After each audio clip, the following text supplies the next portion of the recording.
நண்பர்களே, இந்த வீடியோ நீங்க நேத்து பார்க்க வேண்டியது. இன்னைக்கு பார்த்துட்டு இருக்கீங்க. ஏன்னா நேத்து எனக்கு உடம்பு சரியில்ல. அதனால வீடியோ எடுக்க முடியாம போச்சு. அதனால தான் இன்னைக்கு வந்திருக்கேன்.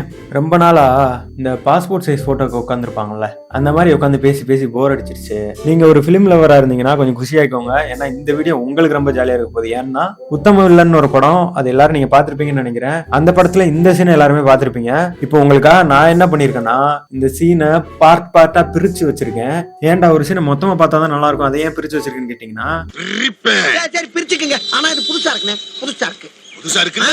சோ இன்னைக்கு உத்தம வில்லன் படத்துல அந்த சீனை அக்கா பிரிக்க போறோம். நீங்க ஒரு பிலிம் லவரா இருந்தீங்கன்னா இந்த வீடியோ உங்களுக்கு ரொம்ப ஜாலியான வீடியோவா இருக்கும். வீடியோக்குள்ள போலாமா? Welcome to சினியாரா.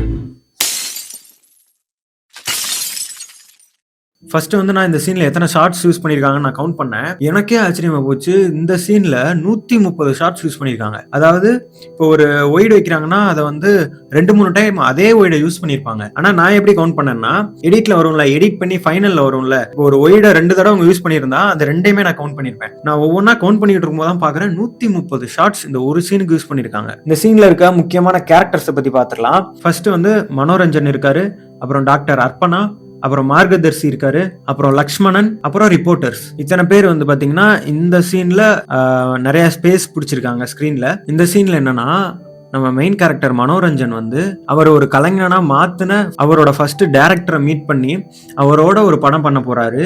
இதுல என்ன மேட்டர்னா, அவருக்கு வந்து மூளையில ஒரு கட்டி இருக்கும், கொஞ்ச நாள் தான் அவர் உயிரோட இருப்பாரு.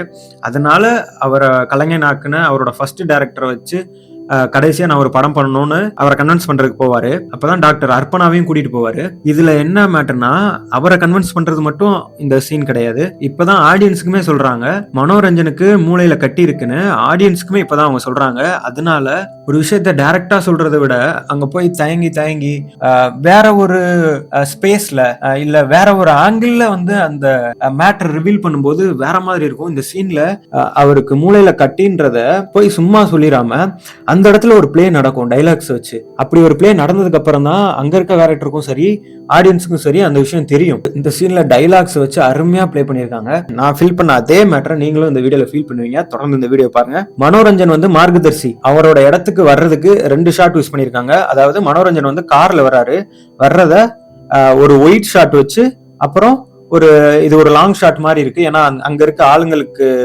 ஆளுங்களுக்கு கணக்கு பண்ண ஒரு லாங் ஷாட் மாதிரி இருக்கு. இந்த 2 ஷாட் வச்சு மனோரஞ்சன் வந்து உள்ள வந்துடுறாரு. உள்ள வந்ததுக்கு அப்புறம் லக்ஷ்மணன் அப்புறம் அந்த ரிப்போர்ட்டர் கூட 2 பேரும் பேசிட்டே இருப்பாங்க. அதுக்கு வந்து ஒரு 6 ஷாட்ஸ் யூஸ் பண்ணிருக்காங்க. அதுக்கப்புறம் மனோரஞ்சனும் மார்கதர்சியும் பேசிட்டு இருப்பாங்க. அவங்களுக்கு ஒரு 18 ஷாட்ஸ் யூஸ் பண்ணிருக்காங்க. இப்போ அந்த டாக்டர் அர்ப்பணான்ற கேரக்டர் உள்ள வருது. இந்த கேரக்டர் உள்ள வந்ததுக்கு அப்புறம் 68 ஷாட்ஸ் யூஸ் பண்ணிருக்காங்க அவங்களுக்கு நடுவுல. இந்த மாதிரி ஒரு நார்மலான சீனை இந்த டைலாக்ஸ் வச்சு பிளே பண்ணி ஒரு ரூம்குள்ள நடக்குது. 3 பேர் உட்காந்து பேசுறாங்க, அவ்வளவுதான். ஆனா அதோட இம்பாக்ட் இவ்வளவு அதிகமா இருக்கு.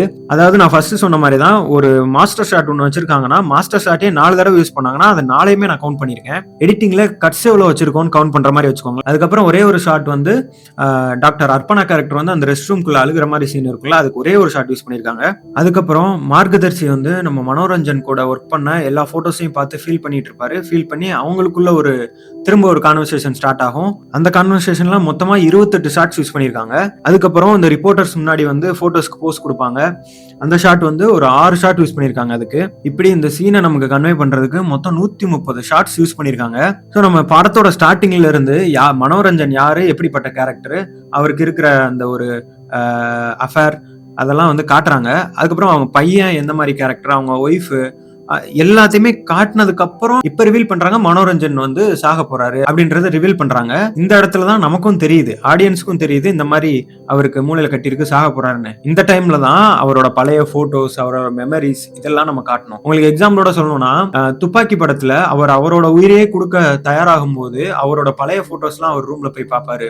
அவரோட ஃபேமிலி, அவரோட மெமரிஸ் எல்லாம் பார்ப்பாரு. அந்த டைம்ல அதை நம்ம சொல்லும் போதுதான் ஹார்ட் டச்சிங்கா இருக்கும். இன்னும் அந்த கேரக்டர் மேல இருக்க ஒரு ஃபீலும் சரி, நம்மளே வந்து அந்த கேரக்டர் பார்த்து பாவப்பட்டு பரிதாபப்பட்டு அழுக தோணும். அந்த ஃபீல அந்த டைம்ல தான் கிரியேட் பண்ண முடியும். அது எந்த படத்துல மிஸ் பண்ணிட்டாங்களா இல்ல வேணும்னு வச்சாங்களா எனக்கு தெரியல. கூலி படம் எல்லாருமே பார்த்திருப்பீங்க.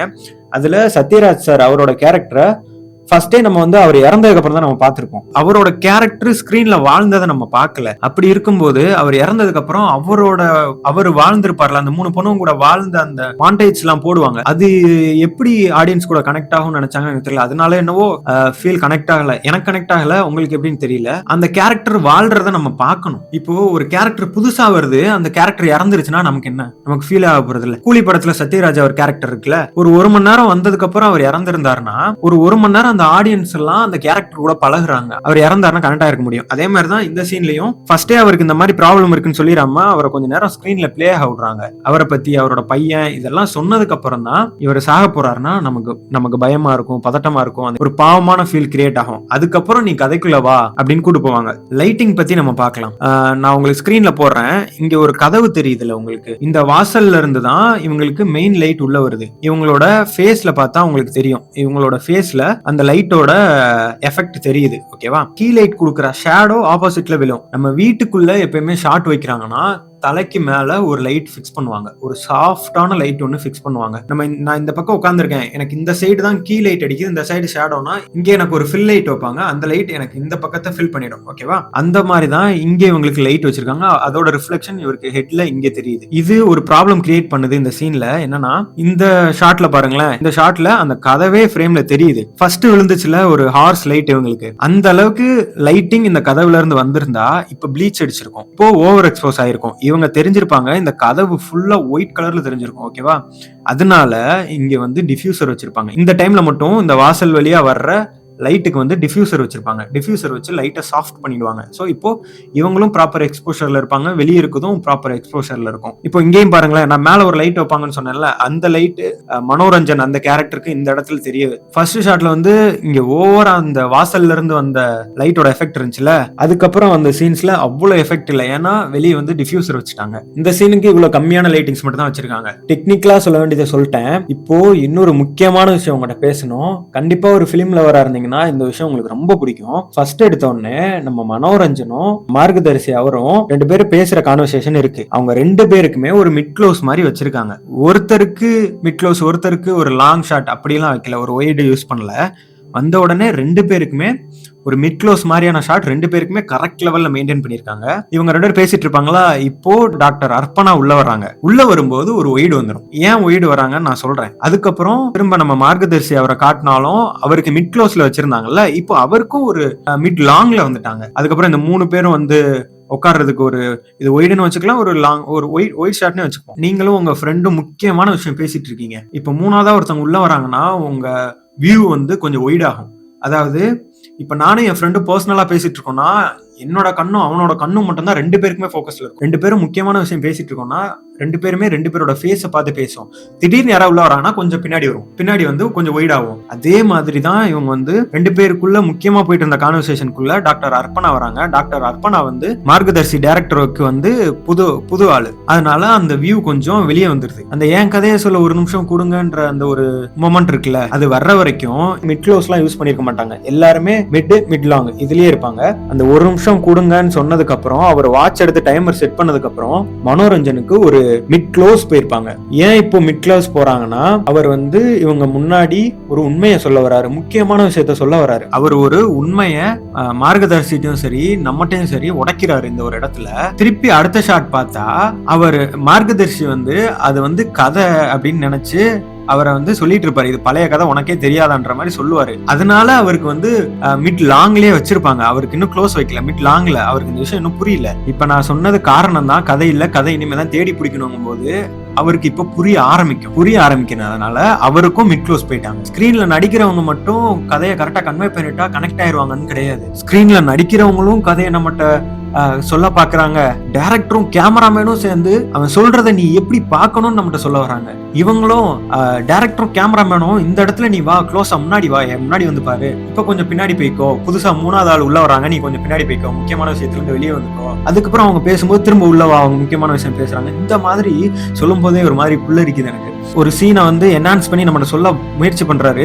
அதே டைம்ல டைரக்டரும் கேமராமேனும் சேர்ந்து அதை நீ இப்படி பாருன்னு நம்மளை வந்து அசிஸ்ட் பண்ணி அந்த சீன் கூட நம்மளை கூட்டிட்டு போறாங்கல்ல, ரைட்டிங்லயே நம்ம பார்த்து எழுதுறதுன்றது ரொம்ப கஷ்டமான விஷயம். அதனாலேயே இந்த சீன் எனக்கு இந்த மாதிரி பாட்டா பிரிச்சு உங்கள்கிட்ட பேசணும்னு ரொம்ப ஆசைப்பட்டேன். ஏன்னா இந்த மாதிரி நான் என் ஃப்ரெண்டுகிட்ட போய் என்னால பேச முடியாது, இங்க பாடுற இந்த ஷார்ட் யூஸ் பண்ணிருக்காங்கன்னு சொன்னா வேலையை பாடுறான்னு சொல்லிடுவான். ஆனா உங்கள்கிட்ட நான் பேசலாம், இந்த கேக்குறீங்கல்ல. ஸோ இதை பத்தி ஒருத்தர்கிட்ட நான் பேசும்போதே எனக்கு வந்து அவ்வளோ ஹாப்பியா இருக்கு. நமக்கு தெரியுதுல்ல ஒரு ஸ்டோரி எப்படிலாம் கன்வே பண்ண ட்ரை பண்றாங்க. ஓகே, அடுத்து வந்து நெக்ஸ்ட் வந்து பார்த்தா டாக்டர் அர்ப்பனாக்கும் அதே மிட் க்ளோஸ் வந்துருவாங்க. இப்ப என்னன்னா மூணு பேருக்கும் அந்த விஷயம் தெரிஞ்சிருச்சு. 3 பேருமே அந்த ஒரே விஷயம் தான் பேசுறாங்க. அதனால எல்லாருக்குமே அந்த மிட் க்ளோஸே ஃபாலோ பண்றாங்க. அதுக்கப்புறம் டாக்டர் அர்ப்பனா வந்து ரெஸ்ட் ரூம்குள்ள போகும்போது அவங்களுக்கு ஒரு பேன் ரைட்ல பேன் பண்ணி அவங்களை ட்ராக் பண்ற மாதிரி ஒரு ஷாட் இருக்கும். இது ஏன் தனியா வச்சிருக்காங்கன்னா டாக்டர் அர்ப்பனாக்கும் மனோரஞ்சனுக்கும் என்ன ரிலேஷன்ஷிப் அப்படின்னு சொல்லிட்டு, ஸோ இவங்களோட பெயினை காட்டணும்ல, அதனால இவங்களுக்கு தனி ஷாட்ஸ் வச்சிருக்காங்க. மார்கதர்ஷியும் மனோரஞ்சனும் சேர்ந்து ஒர்க் பண்ண போட்டோஸ் எல்லாம் பார்த்து ஃபீல் பண்ணிட்டு இருக்காரு.